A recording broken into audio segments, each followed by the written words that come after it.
আমরা এবার মহাসড়কের ঈদযাত্রার খবর জানবো। সেই খবর জানাতে যোগ দিচ্ছেন আমাদের সহকর্মীরা। শুরুতে যাচ্ছি নাজমুল হুদা আপনার কাছে। নাজমুল, আপনি এই মুহূর্তে যে মহাসড়কে আছেন সেখানে এখনকার পরিস্থিতি কি দেখছেন জানাবেন আমাদের।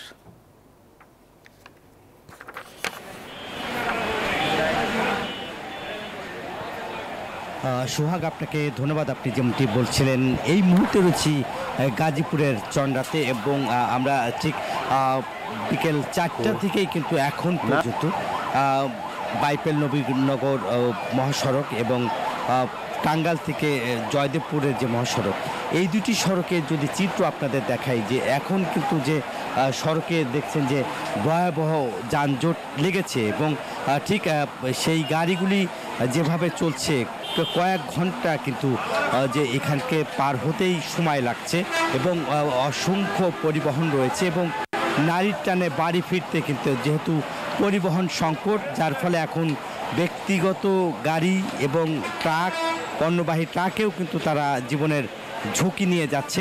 আমরা যদি আপনাদেরকে একটু ক্যামেরা দিয়ে দেখানোর চেষ্টা করব যে গাজীপুরের চন্ডায় এখন যে অবস্থা, ভয়াবহ অবস্থা, এবং যে গাড়িগুলি উত্তরবঙ্গে যাচ্ছে সেই উত্তরবঙ্গের 23টি জেলার মানুষ এখান থেকে পার হবে এবং এখানেই কিন্তু 2 থেকে আড়াই ঘন্টা, কোনো জায়গায় 3 ঘন্টাও কিন্তু সময় লাগছে পার হতে।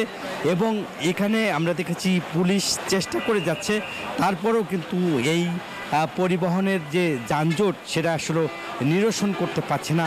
আমরা এখানে যে নিচে এবং ফ্লাইওভারের উপরটা দুটাই কিন্তু আপনারা দেখছেন যে তীব্র যানজট সৃষ্টি হয়েছে এবং সেই যানজটে এখানকার যারা যাত্রীরা ছিল তাদের সাথে আমরা কথা বলেছি। যাত্রীরা আমাদেরকে জানিয়েছেন যে 2 মিনিটের রাস্তা পার হইতে তাদের কয়েক ঘন্টা সময় লাগছে এবং তারা বলছে যে এই সড়কের এখন যে অবস্থা দেখছেন যে কোনো মতেই আসলে নিয়ন্ত্রণে আসা সম্ভব হচ্ছে না এবং রাত যত বেশি হচ্ছে গাড়ির সংখ্যাও তত বেশি হচ্ছে এবং যাত্রীরাও কিন্তু বাস কাউন্টারগুলোতে ভিড় করছে এবং তারা যেভাবেই হোক পরিবারের সাথে ঈদ করতে চায়, এই কারণেই কিন্তু তারা রাত হলেও বাড়িতে ফিরতে চায়। এই ছিল আমার কাছে গাজীপুরের চন্ডা থেকে ঘরে ফেরা মানুষের সর্বশেষ খবর। একই খবর জানতে আর এক প্রান্তে রয়েছে আমার সহকর্মী, যাচ্ছি জাহাঙ্গীরের কাছে। জাহাঙ্গীর।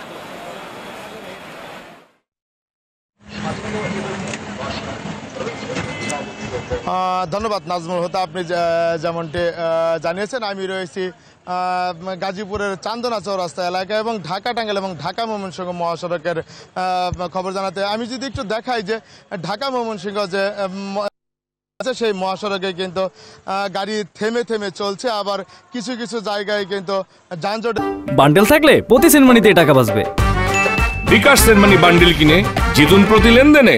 সৃষ্টি হয়েছে এবং সাধারণ যে যাত্রী রয়েছে, গড়মুখ মানুষ রয়েছে, নারীর টানে যারা বাড়ি যাচ্ছে, তারা কিন্তু এই ঢাকা ময়মনসিংহ মহাসড়কে দুপুরের পর থেকেই কিন্তু আসলে একটু ভোগান্তির সৃষ্টি হয়েছে এবং যানজটের সৃষ্টি হয়েছে। আমি যদি একটু ঢাকা টাঙ্গাইল মহাসড়ক দেখাই, এই ঢাকা টাঙ্গাইল মহাসড়কেও কিন্তু একটু যানজটের সৃষ্টি হয়েছে এবং ভোগান্তির সৃষ্টি হয়েছে এবং সাধারণ যাত্রী যারা রয়েছেন তারা বলছেন এটা কিন্তু আসলে ভোগান্তির সৃষ্টি হয়েছে এবং তাদের কিন্তু ভোগান্তি হচ্ছে, তারা এমনটি বলছেন যে এই যে ঘরমুখ মানুষ নারীর টানে বাড়ি যাচ্ছে, যে মহাসড়কগুলো ঢাকা টাঙ্গাইল এবং ঢাকা ময়মনসিংহ যে মহাসড়ক রয়েছে সেই মহাসড়কে কিন্তু আমরা যেটা লক্ষ্য করতে পেরেছি, দুপুরের পর থেকে আসলে গাড়ির চাপ রয়েছে। কারণ শিল্পোদ্যোষিত গাজীপুরে কিন্তু কাল কারখানা ছুটি ঘোষণা হওয়ার পর আজ দুপুরের পর থেকে কিন্তু আসলে এই ঢাকা টাঙ্গাইল এবং ঢাকা ময়মনসিংহ মহাসড়কে কিন্তু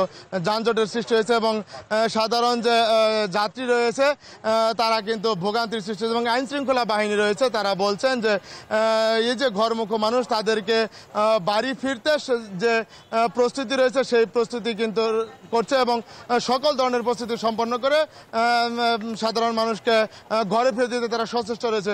তো এই ছিল আমার কাছে গাজীপুরের ঢাকা ময়মনসিংহ এবং ঢাকা টাঙ্গাইল মহাসড়ক থেকে সর্বশেষ। ধন্যবাদ আপনাকে। দর্শক, আপনারা দেখছিলেন ঈদ যাত্রার মহাসড়কের খবর জানাচ্ছিলেন আমাদের সহকর্মীরা।